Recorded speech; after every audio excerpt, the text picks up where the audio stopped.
Welcome back viewers. আশা করি সকলেই ভালো আছেন। ভিউয়ার্স, বিমানের টয়লেট কিভাবে ব্যবহার করতে হয় এই ভিডিওটিতে A to Z দেখানোর চেষ্টা করব। অনেকেই জানেন না বিমানের টয়লেট সঠিক নিয়মে কিভাবে ব্যবহার করতে হয়, কারণ বিমানের টয়লেট আর বাসাবাড়ির টয়লেট সম্পূর্ণ আলাদা হয়ে থাকে, যার কারণে অনেক যাত্রী বিমানের টয়লেট ব্যবহার করতে গিয়ে অনেক সমস্যায় পড়ে থাকেন।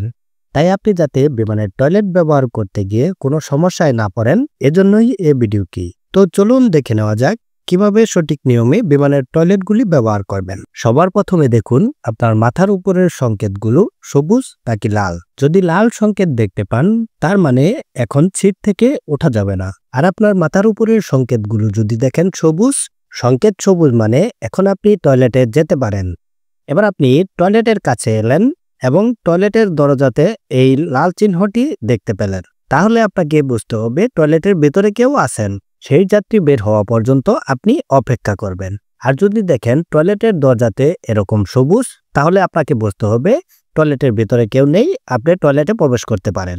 টয়লেটের ভিতরে প্রবেশ করার জন্য টয়লেটের দরজার মাঝামাঝি হালকা করে ধাক্কা দিবেন, দেখবেন টয়লেটের দরজাটি খুলে যাবে। ভিতরে প্রবেশ করেই আপনি দরজাটি লক করে নেবেন। টয়লেটের দরজাটি লক করার জন্য লকটি টেনে লাল তালার সংকেতের দিকে রেখে দেবেন, তাহলেই দরজা লক হয়ে যাবে। আপনার কাছে কোনো কিছু থাকলে এখানে আপনি হ্যাঙ্গিং করে রাখতে পারেন। প্রত্যেকটি বিমানেই ইংলিশ কমোড দেওয়া থাকে, যেটিকে হাই কমোডও বলা হয়। এই কমোডটি অধিকাংশ লোকের বাসায় থাকে না, যার কারণে এটির সঠিক ব্যবহারও অনেকেই জানে না। এই ইংলিশ কমোডটি ব্যবহার করার জন্য প্রথমেই ঢাকনাটি খুলে নিতে হবে। এরপর আপনি এর পাশেই দেখতে পাবেন পাতলা কাগজের শীট রয়েছে। আপনি ওখান থেকে একটি শীট নেবেন। এই শীটটি নিয়ে মাঝের অংশটুকু ভালোভাবে কেটে নেবেন। এরপর কমোডের উপর ভালোভাবে বসিয়ে দিবেন। এরপর ওখানে বসে আপনি আপনার বাথরুম সেরে নেবেন। বাথরুম সারার পরে আপনি যদি টয়লেট পেপার ব্যবহার করতে চান, তাহলে আপনি পাশেই দেখতে পাবেন টয়লেট পেপার রয়েছে, ওখান থেকে আপনি টয়লেট পেপার ব্যবহার করবেন। টয়লেট পেপার ব্যবহার করার পর কমোডের ভিতরেই আপনি ফেলে দেবেন। কমোডের উপরে যে পেপারটি বিছিয়েছিলেন সেই পেপারটিও কমোডের ভিতরে ফেলে দিবেন। এখন আপনাকে ফ্লাশ করতে হবে। কমোডের আশেপাশে খেয়াল করলে আপনি দেখতে পাবেন ফ্লাশ বাটন রয়েছে, সেই ফ্লাশ বাটনটিতে ক্লিক করে দেবেন। আপনার টয়লেটের কাজ শেষ হলে হাত মুখ ধোয়ার জন্য এর পাশেই একটি বেসিন রয়েছে।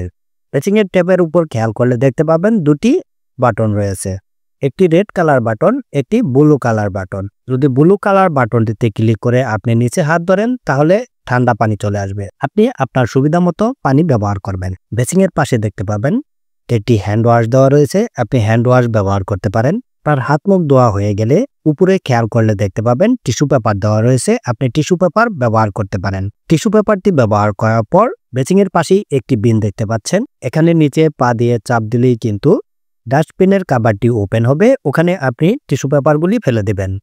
এবার উপরে যে অংশটি দেখতে পাচ্ছেন, এখান দিয়ে কিন্তু গরম বাতাস বের হচ্ছে। আপনার হাতটি যদি ভেজা থাকে, তাহলে এখানে আপনার হাতটি শুকিয়ে নিতে পারেন। এখানে আপনি হাত ধরলেই আপনার হাতে গরম বাতাস লাগবে, আপনার হাতটি শুকিয়ে যাবে। টয়লেটের ভিতরে আপনার সব কাজ শেষ, এখন আপনার বের হয়ে যাওয়ার পালা। এবার আপনি টয়লেট থেকে বাইর হওয়ার সময় লকটি টেনে সবুজ তালার দিকে আনবেন, এতে দরজার লকটি খুলে যাবে। মাঝামাঝি যেই হাতলটি দেখতে পাচ্ছেন, এখানে হালকা করে টান দিলেই টয়লেটের দরজাটি ওপেন হয়ে যাবে। আপনি দরজার কাছে গেলেন এবং দরজাটি খোলার চেষ্টা করলেন, কিন্তু আপনি দরজাটি খুলতে পারছেন না, দরজাটি কোনোভাবে লক হয়ে গেছে। তখন আপনি দরজার আশেপাশে খেয়াল করলে ইমার্জেন্সি বাটন দেখতে পাবেন, আপনি ওই বাটনটিতে একটি ক্লিক করে দিবেন। আপনি ওই বাটনটিতে ক্লিক করার পর একজন বিমানবালা অথবা একজন কেবিন ক্রু এসে আপনাকে সাহায্য করবে। এখন আপনাদের আরেকটি কথা জানিয়ে রাখি, যেহেতু বিমানের ভিতরে সিগারেট খাওয়া নিষেধ, আপনি হয়তো ভাবতে পারেন টয়লেটের ভিতরে খেলে কেউ দেখতে পাবে না, এখানে সিগারেট খেলে কোনো সমস্যা নেই। তাহলে আপনি ভুল ভাববেন, টয়লেটের ভিতরেও কিন্তু সেন্সর লাগানো রয়েছে। যখন আপনি টয়লেটের ভিতরে সিগারেট খাবেন, বিমানবালারা ওই সেন্সরের মাধ্যমে বুঝতে পারবে, এতে করে বিমানবালারা আপনাকে জরিমানা করতে পারে। তাই বিমানের ভিতরে কোনো প্রকার সিগারেট খাওয়া থেকে বিরত থাকুন। এই ছিল আজকের ভিডিও। ভিডিওটি যদি ভালো লাগে তাহলে ভিডিওটিতে একটি লাইক করবেন এবং বন্ধুদের মাঝে শেয়ার করবেন। ভালো থাকুন, সুস্থ থাকুন, দেখা হচ্ছে পরবর্তী ভিডিওতে। আল্লাহ হাফেজ।